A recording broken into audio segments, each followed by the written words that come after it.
नमस्कार दर्शकों, स्वागत है आपका Equinox Research and Advisors channel पर। आज जैसे मार्केट बंद हो गया है और कल मार्केट बंद रहेगा, तो आज पूरे दिन में हमें निफ्टी में क्या मूवमेंट देखने को मिला है, बैंक निफ्टी ने क्या थोड़ा-सा सपोर्ट लिया, या मार्केट में जो न्यूज़ अभी आने वाली है ट्रंप और पुतिन की मीटिंग के बारे में, तो क्या उससे मार्केट कैसा रिएक्शन दे सकता है, इस सब बारे में हम जानेंगे पंकज सर के साथ। तो पंकज सर, आज मार्केट का व्यू कैसा रहा?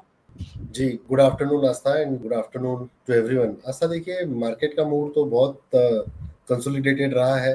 20-25 पॉइंट के इर्द गिर्द लगभग 80% ऑफ द डे जो है वो 20 से 40 अंकों के बीच में ही खेला। अगर पूरी निफ्टी की भी रेंज अगर हम लोग देखते हैं तो वो 100 पॉइंट से ज़्यादा की थी नहीं। तो कुल मिला के जो भी दिन था वो बहुत ही सबड्यूड सा रहा है दिन आज। आप देख सकते हैं यहाँ पे देखा अवस्था। हम लोग अगर निफ्टी की बात करते हैं तो पूरा दिन एक दायरे में रहा।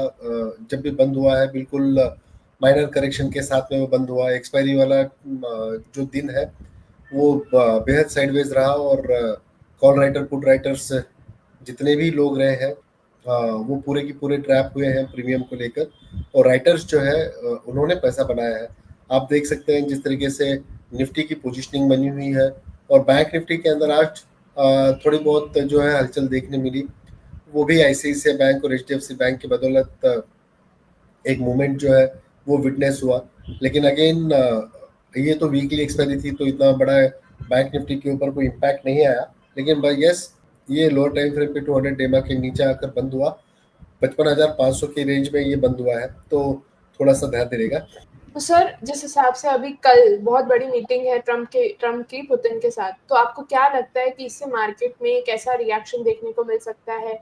किस चीज़ से वो अपने डिसीजंस ले सकते हैं, किस रिगार्डिंग, और कहाँ-कहाँ हमें इम्पैक्ट देखने को मिल सकता है, कौन से सेक्टर्स पे? देखिए, रशिया के ऊपर बड़े सैंक्शंस की बात अमेरिका काफी टाइम से कर रहा है और यूएस का ये साफ मानना है कि जब तक यूक्रेन के साथ में इनकी सीज फायर नहीं होता है तब तक रशिया के ऊपर जो है वो काफी सारे रिस्ट्रिक्शंस लग सकते हैं। और वो ये दिखाने की जहमत ले रहे हैं कि अगर वो रशिया को अगर टाइट रखेंगे तो उसका कहीं ना कहीं इम्पैक्ट जो है इंडियन इकोनॉमी पर आना चाहिए और वो इंडिया को भी थोड़ा सा टाइटनिंग करने की बात कर रहे हैं। हालांकि चाइना के साथ में ऐसा हो नहीं सकता और इंडिया अभी झुक नहीं रहा है, तो ये देखना बहुत इंटरेस्टिंग होगा कि कल का दिन कैसे पैन आउट होता है। और ये हम लोगों का एक्सटेंडेड वीकेंड है। कल 15 अगस्त के लिए हम लोग छुट्टी पे हैं, तो सैटरडे संडे वैसे और 2 दिन छुट्टी रहेगी। तो डेफिनेटली हम लोगों को मार्केट के अंदर जो है पोजिशनिंग जो है थोड़ी सी लाइट रख के जाना है। अब लेट्स सी, देखते हैं क्या क्या होता है इसके अंदर। अभी हम भी तो फिंगर्स आर क्रॉस्ड, तो देखते हैं क्या कैसे पैन आउट होता है। जी। जिस हिसाब से मार्केट में हमें कॉशियसली ट्रेड करना है सर, तो आज आपकी तरफ जो ट्रेड सेटअप रहेगा वो कैसा रहेगा? और आज दिन भर में आपने जितने ट्रेड किए हो, एक बार आप उनके बारे में बता दीजिए।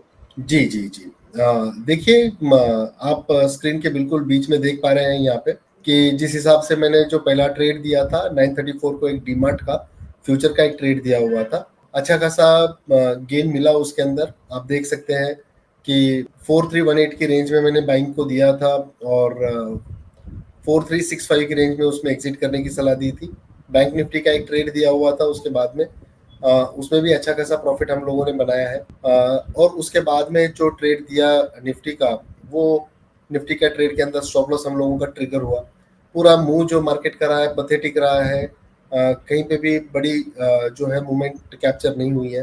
तो ये देखना काफ़ी इंटरेस्टिंग होगा आगे कि आने वाले दिनों में अगर ट्रेड्स अगर बेटर तरीके के अगर होने हैं हम लोगों को, तो मार्केट का साथ देना बहुत इम्पोर्टेंट है।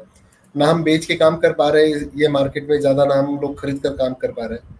तो अगर मार्केट अगर थोड़ी भी अगर डायरेक्शनल बनती है यहाँ पे, तो मुझे लगता है कि वो ज़्यादा इम्पोर्टेंट रहेगा यहाँ से आगे। जी, और बिल्कुल। जहाँ तक बात कल के ट्रेड की है, मैं स्क्रीन भी शेयर कर देता हूँ आप लोगों के साथ में। यहाँ पे मेरा जो दाव लगा है अभी एपीएल अपोलो पे। एपीएल अपोलो की जो क्लोजिंग हुई है वो 1600 की रेंज में क्लोजिंग हुई है।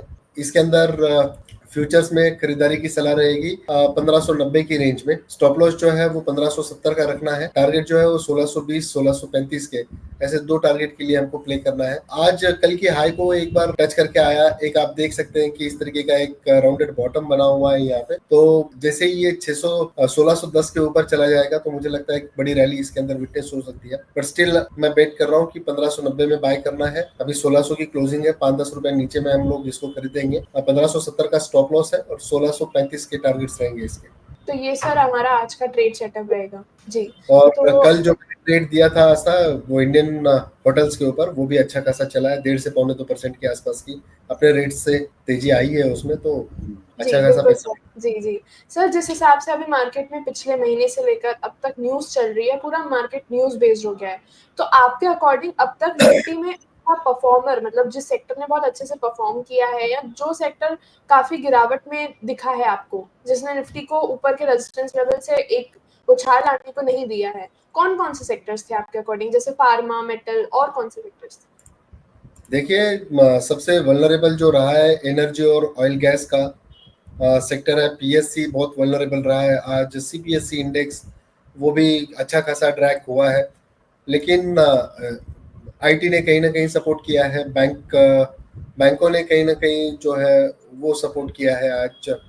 मुझे लगता है कि ये दो सेक्टर्स ऐसे हैं कि जिसने निफ्टी को थोड़ा सा पुश किया है यहाँ से। बिल्कुल, बिल्कुल सर। तो जिस हिसाब से अभी मार्केट में वॉलेटिलिटी ज़्यादा है, तो इन सेक्टर्स पे हमें ज़्यादा ध्यान भी देना चाहिए और अकॉर्डिंगली एक स्टॉप लॉस और टारगेट के साथ ट्रेड करना चाहिए। तो बिल्कुल हमारा जो ट्रिपल, हाँ, बोलिए, बोलिए सर। बिल्कुल बिल्कुल, विदाउट स्टॉप लॉस तो काम करना ही नहीं है। और सबसे इम्पोर्टेंट चीज ये है कि थोड़ा सा लाइट रहना बहुत इंपॉर्टेंट है अभी के लिए मार्केट में। जी, ज़्यादा ट्रेड्स में ना ट्रेड करें अभी, मतलब आपने उस दिन भी कहा था कि no trading is also a part of trading. तो जिस हिसाब से अभी कॉशियस मार्केट है, तो हमें उस हिसाब से कम ट्रेड्स में ही जो हमें मूवमेंट मिल रहा है उसको ये कैप्चर करना चाहिए। सर, जिस हिसाब से अभी मार्केट है, तो हमारा जो 999 वाला पैकेज है, तो उसमें किस हिसाब के ट्रेड्स आप दे रहे हैं? नहीं, आज तो कुछ ज्यादा ट्रेड्स गए नहीं है, एक ही ऑप्शन का ट्रेड गया। अब ऐसे मार्केट में क्या ही ट्रेड दे आज तक। तो जी, कभी कभी नहीं ट्रेडिंग करते हैं, वो भी ज्यादा बेहतर है ना। जी सर, जी। तो अभी जैसे अब नेक्स्ट मंडे को मार्केट खुलेगा, तो आपका जो ये आज का ट्रेड है, वो लॉन्ग रहेगा? जी बिल्कुल, खरीदारी की सलाह दी हुई है। जी। एक राउंडेड बॉटम बना है उसके अंदर। कल के डे हाई को अप्रोच हुआ। सारी चीजें मैंने आप लोगों के सामने रखी हुई है। लेकिन जब मार्केट खुलेगा तो मार्केट कंडीशंस देखकर ही उसको जो है वो बाइंग या सेलिंग जो भी है वो करना है। जी, बिल्कुल सर। तो सर, आज का आपने ट्रेड सेटअप हमें प्रोवाइड कर दिया, एक बार अपना डिस्क्लेमर प्रोवाइड कर दीजिए। जी ऐसा देखिए, क्या ये जो भी ट्रेड्स मैं आप लोगों के साथ में शेयर करता हूँ यहाँ पे, वो मेरी अपनी निजी स्टडी है। अगर कोई भी ट्रेडर या क्लाइंट इसको देख कर ये ट्रेड ले रहा है तो अपने फाइनेंशियल एडवाइजर से जरूर राय मशवरा लेकर ही ट्रेड करिए। इसमें वित्तीय जोखिम शामिल हो सकती है। Thank you. जी, जी sir. Happy Independence Day sir. दोस्तों, अगर आपको ये वीडियो अच्छा लगा हो इक्विटी मार्केट से रिलेटेड, तो इस वीडियो को लाइक करिए और भी ऐसे इक्विटी रिलेटेड या मार्केट रिलेटेड वीडियोस के लिए हमारे चैनल को सब्सक्राइब करना ना भूलें। और हाँ, ट्रेडिंग या इन्वेस्टमेंट करने से पहले डिस्क्रिप्शन में दिए गए डिस्क्लेमर को भी जरूर पढ़ें।